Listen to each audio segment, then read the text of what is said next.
Welcome to the Turn 2 podcast. I'm Scott Kornberg with my good friend Troy Johnston. It is a really exciting time, but before we get to that, our podcast is presented by Jack's Implants and Dentures, led by former Georgia baseball player Dr. Alex McRae and his partner Dr. Spencer Russell.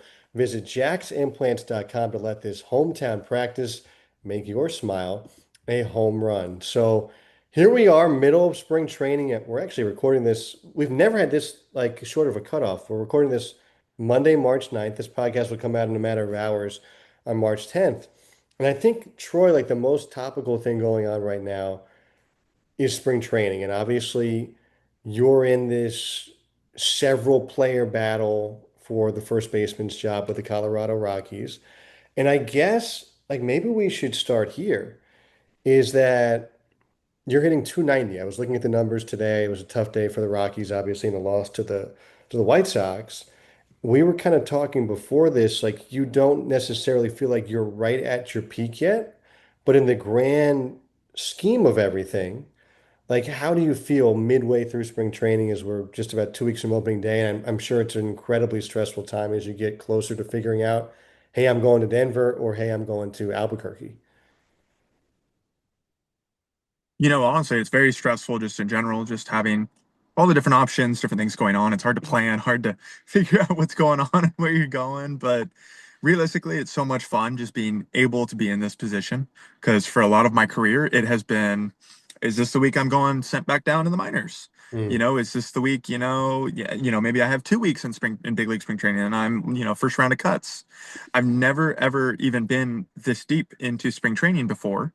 And so honestly, it's just a blessing that, I'm even in this situation in general. And, it's hard work and perseverance. But part of it is just, my body's feeling good. How do I build a good base? I know I'm talking to hitting coaches and doing all this kind of stuff. Everybody would love to come out and, lead the spring training and home runs and, play great defense and, go out and win a job in 3 weeks and stuff like that. But for me, I feel like the testament of a good player, and like you look at guys like, Albert Pujols, you look at guys like Jeter, you look at guys like, we're watching one of these, we're looking at Juan Soto. Guys don't peak in spring training and then just forget it all during the season. Like it's a long, long season of 162 games. So for me, my vision in spring training is, yeah, of course I'd want to do well. No, nobody wants to just struggle during spring training and have a bad showing, especially in a positional battle. But how can I have a base for the rest of the season to kind of work on things and like how can I try to get better and try to improve my skills so that when times get tough, I have something to lean on and I have something to like go from. A lot of the times you see in spring training, you see a lot of guys playing new positions. You'll see a lot of guys with swing changes. You'll see a lot of guys working on certain things. So it's you always want to be the guy that's locked in right at the beginning. But if you look at any number I've ever had in spring training, I have always been a slow starter, sadly. I still have So yet and like 4 spring trainings to hit a spring training home run. So, maybe this is the year. those are the ones we talked about the one in Fenway. They say that Yep. Salt River is the place to hit a spring training home run. So you're positioned perfectly there. All right, I was kind of curious because like the last episode you mentioned you're working on a swing change and I would have to guess you just said like the results they don't necessarily matter, but I think at some level they do, right? Like if you're Yes. hitting 125, it is different no matter how you feel and what your coaches see at the plate. So like, where are you at with this swing change? And how do you balance like, hey, I'm working on this, but I know maybe this has gotten me X spot in the past, and if I do that, maybe I can, have a little bit better numbers to win this battle. And you're also, which I think is interesting, all these teams are doing, really humongous coaching staff. So you've got a couple of different hitting coaches. So I guess like, do you feel like maybe we'll talk on that later, but like with the swing change and like managing timing and how that feels, and then also just a different, it's Arizona. You've never played there before. So how has that all been so far in the first few weeks of spring training? It's been very interesting. I try not to change too much. I've went back and I've tweaked different things to get me in a better position, try to work on timing, but a lot of it was what I was doing last year.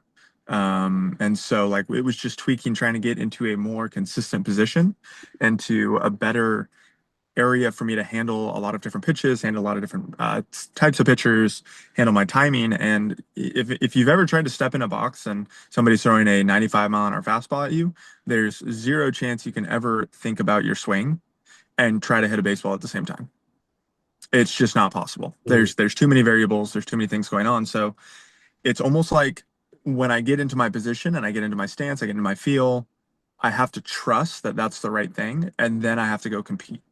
And so, yeah, it's a little bit different. And, I've been exposed on certain things, but I also think getting exposed and struggling is one of the better things that can happen to you in spring training so that you can clean those up and have, a great season. Me and my wife talk about it all the time. And I mean, you look at spring training that Kyle Stowers had last year. The heavens, the fans, everybody wanted him DFA. They wanted him off the Marlins. They wanted him, and now he's solidified himself in one season as one of the best hitters in the National League.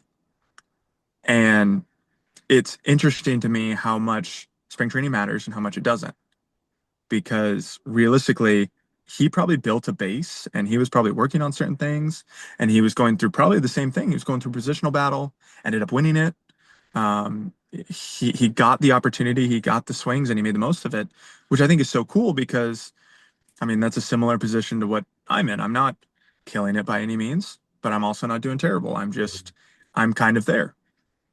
And I'm really, really close to finding maybe hopefully what Kyle Stowers found and like kind of flipping that switch and being able to ride that out through a full season, have that confidence, have that swing, have those pitch decisions, like all these kind of things that Kyle was working on. It was really honestly inspirational in the sense of, I never took spring training very seriously. I was like, I'm gonna go to AAA, it is what it is. But now I look at that and I'm like, okay, he is building a base. He is doing something that a lot of people don't view it as the same way. And, you would see him in the locker room, and of course he's frustrated.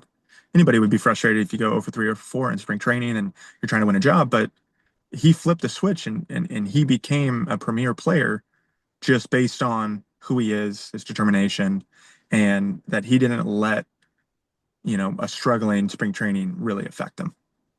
All right, you said you feel really close, and you've got hits in 6 consecutive games. Again, I know the numbers don't necessarily matter, but that's a sign, I would say. Is there mechanically when you feel, man, I'm hot, like I'm really, really good right now? Do you feel that like mechanically, or is it just like one of those things where some of those softer line drives fall in and like how close do you feel to like knowing this is really good? Because I think sometimes like with the basketball players, for example, there are some guys who say like, man, I know I'm on because of X, Y, and Z. And there are some guys who are like, yeah, sometimes I just throw it up and the hoop feels like it's, a million feet wide. So where are you in terms of that? That's so interesting. I guess I haven't talked to too many basketball players about that. That's so interesting. You were wrestling. Um, It's okay. I was a wrestler. Yeah, Yeah. I was never very good at basketball. I found the rim to be not a million feet wide. I found it to be very, very small, like a golf cup. But how close I feel and how I feel locked in is a lot of the time I will be in a stance and it looks like when you're in the box, it looks like the pitch, no matter how hard they're throwing, is coming in at like 85 miles an hour. Hmm. And you see everything and you see it for a long time. And for me, a lot of it is swing decisions and trying to have a good approach and and when I have those things, plus I have where I feel like I feel confident in my swing, confident in my stance, like I feel like I can cover everything. All I'm literally doing is I'm on like cruise control. And we call that flow state, of course, when your mind is just turned off. And I feel like the biggest thing for me is I focus on one thing and one thing only, and I ride that out until it doesn't work again. or have to go back to a certain way, or like I'll try to adjust certain things because I'm getting pitched differently or I'm doing stuff.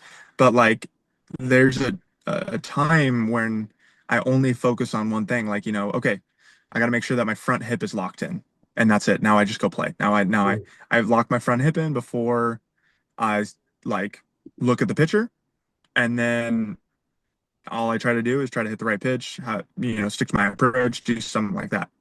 Sometimes when I'm thinking, okay, I got to be on time. Oh, where are my hands? Okay, my back hip isn't locked in. My front hip's not locked in. My foot feels weird in the box. Like, okay, now he's pitching, and I'm swinging at a ball, in the dirt, 5 feet out, and it's hard because you're not in that flow state. You don't have that confidence. You don't have um, that discipline, I guess, in your head, just because you're thinking about so many things. And I think that's really like when I say I'm close, is I'm starting to get to the point where like I'm focusing on one thing and one thing only. And once I get there, now I can just go play. And now I can focus on the approach. And now I can go and be like, okay, I'm hunting one pitch in one zone. And if I don't get it, I don't get it. So you talked about a little bit strikeouts, and I think there's an emphasis on contact right now. A lot of the more recent championship level teams, they're putting the ball in play. Like the Blue Jays are a great example of that. They did not win the World Series, obviously, but turned their lineup from one of the worst in strikeout rate to one of the very, very best. And I guess I was kind of curious where you feel about that because I think about Toronto, thinking about the Mets, right? Like they brought in Bo Bichette, Jorge Polanco, Marcus Semien. Those guys put the ball far more in play than some of the guys they lost, like a Brandon Nimmo or somebody of that nature. So contact wise, do you feel that maybe we're starting to go back to that mattering a little bit more, that maybe power is still incredibly important, but hey, we also want to put the ball in play? And do you feel that in your game that you said to me before we started recording, hey, I'm really happy because I've only struck out 5 times and I've walked 3 times and I think it's 16 games or something like that. How important do you feel contact rate is in 2026? Scott, you have fantastic questions. I just hope you know that. That's such an Thank you. intuitive thought. Um, a lot of it has to come from, yes, I do think contact is important. I mean, you look at the jumbo shrimp from last year. Like we had a lot of guys that put the ball in play. We focused on walks, we focused on stealing bases, we focused on hitting the ball with, not striking out. I think a lot of that is they're seeing that everybody can hit the ball for power. You're realizing that, yes, you're not going to have the one guy that like they used to build lineups around like two guys that are like going to strike out at 40, 50%, but they're also going to have 50 home runs. Now you're seeing guys that are going to hit 300 and they're going to have 30 home runs Mm, because that's just who they are. They're going to run into some balls. I thought one of the most impressive hitters was Alejandro Kirk, the catcher for the Blue Jays. I really like him. He could hit everything and he could hit for power. So you're seeing a lot of guys that are meshed together with this. It's not just, boxing certain guys and certain like titles now. It's not, hey, you're just a power hitter, hit for power. No, it's like, hey, how can we be a complete hitter? How can you be best at everything? Because it, trust me, when you walk into even a minor league field, everybody can put the ball out of the park. There's not a single person in a lineup that can't hit a home run. You look at a guy like Javier Sanoja, a former jumbo shrimp, and he just hit a home run in the WBC. Like there, Hmm. everybody can hit home runs. But you also look at a guy like Aaron Judge, who also hits for average, who He's so walks, good. who does.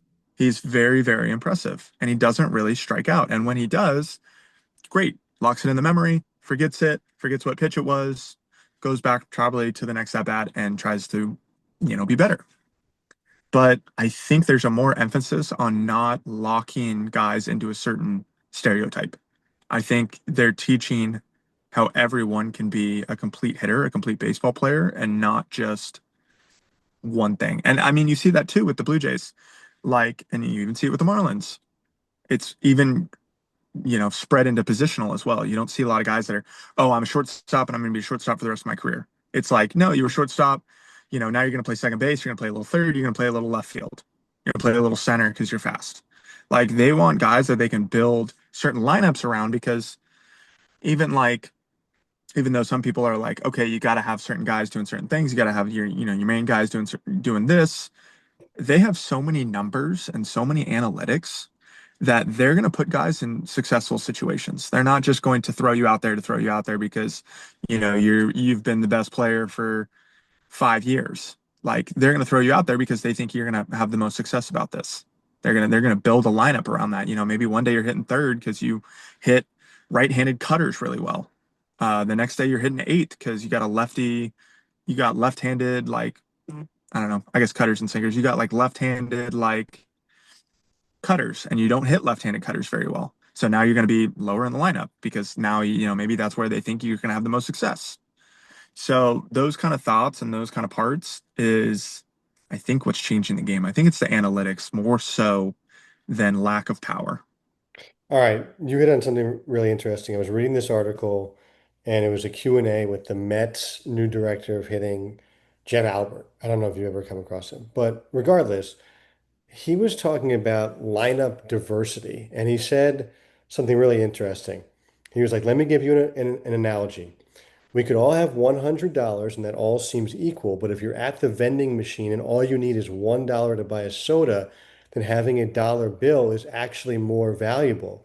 And he equated that in the terms of baseball. Over the course of the season, you're anticipating that someone who is producing a high OPS is a productive player, but there might be times in the ninth inning of a tie game and I just need this ball in play. And that's where the diversity of skills comes in handy. And I just think, kind of similar to contact, I think the way we are seeing teams build their lineup is to your point you just made. We need a guy who could hit left-handed cutters.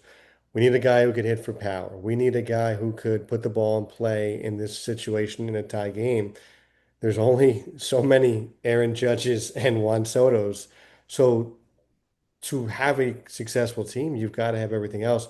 I just had never thought about it that way. And I find that to be really, really interesting. And I think if you were to look at Alejandro Kirk is a great example. Like the Blue Jays have all these different types of hitters that if you have one starter, their style maybe is great against some of them, but not everybody. And that's what makes them so tough. And that's what makes them put the ball in play. The Dodgers, obviously, same way, but there are like these plucky teams that are tough to beat. And I think it's like that lineup. It's probably the same thing with the pitching staff, right? Like if you have all guys who throw 95 miles per hour from the same arm slot with the same kind of breaking ball, it's not as effective as all different types of things. I don't know. I just really interesting to see teams think this way now. Well, and I mean, you've seen it directly with the jumbo shrimp and with the Marlins is, we call it almost like a line change. Hmm. Like you see guys get ready at the end of the game. Like when I was up in the big leagues, that was my job. I would go and, if a lefty was starting that day, let's say Kyle Freeland starting for the Rockies, um, I'm not going to start that day because it's a left on left matchup. We're going to have our full right-handed lineup. And then we're probably going to have Kyle Stowers in there or Jacob Marcy. We're gonna have the guys that, are your guys. Then you got the other guys that, okay, all of a sudden this right-hander comes in. We're not going to have the right on right matchup because that's not beneficial in this sense. We're going to bring a pinch hitter in the eighth, and we're going to have a full line change. And now we got 4, 5 hitters hitting left-handed because we know they're not going to throw a lefty to close the game. They know they're not going to bring in another lefty. So now we're safe to have all those left-handed hitters in there, and the right-handed hitters are out of the game because now it gives us a better chance to score runs, do all these kind of things.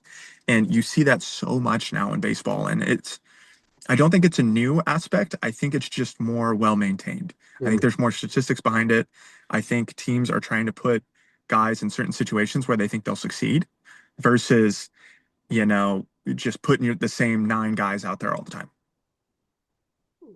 Well, here we are, about 2 weeks and literally 2 weeks and one day by the time this episode comes out to, or 2 days to opening day. So I know we had promised a mailbag, kind of got behind the eight ball with that. So let's maybe hit that coming up. And then, yeah, I'm really hoping for Denver for you. Let's see. We'll track I'll do these our next best. couple weeks. Would be awesome. Yeah. Do want to thank our title sponsor again. Turn Two Podcast is presented by our friends at Jack's Implants and Dentures. led by former Georgia baseball player Dr. Alex McRae and his partner, Dr. Spencer Russell. Visit jacksimplants.com to let this hometown practice make your smile a home run. That'll do it for us. Thanks for listening. Any final parting thoughts, Troy? Guys, we can't thank you enough for being a part of this Turn 2 journey. This is our third year and we're still so excited. Please let us know what you guys want to hear, what you guys want to talk about. Sometimes Scott and I are just chatting it up and we're just talking ball and hanging out. And sometimes we have guests. Like, we want to hear from you guys and we want some feedback on, what you guys like, what you don't like. Like, should we bring former guests back on? Should we bring new guests? Like, what are you guys interested in? I'd love to get Otani on here, but I don't have his phone number. You have to be at first base when he walks or something like that this I year. I guess so. I guess so. But guys, we can't thank you guys enough for being loyal listeners. I hear from you all the time, and so thank you so much. And finally, I want to shout out one person and one person only. Probably the biggest fan of Turn Two yet to this day, Josh Simpson, who we're hoping to have back on the podcast, but he's one of the people that always texts us. He loves listening to the podcast. But guys, thank you so much for listening. You guys are all super fans, and please let us know what you want to listen to and what you like, because we love hearing from everybody. I on that note, like I texted Josh about him getting traded to the Mariners and how excited I am for that. And then, he was very, very gracious as he always is. And I know he's listening to the end of this podcast because he's maybe our biggest fan.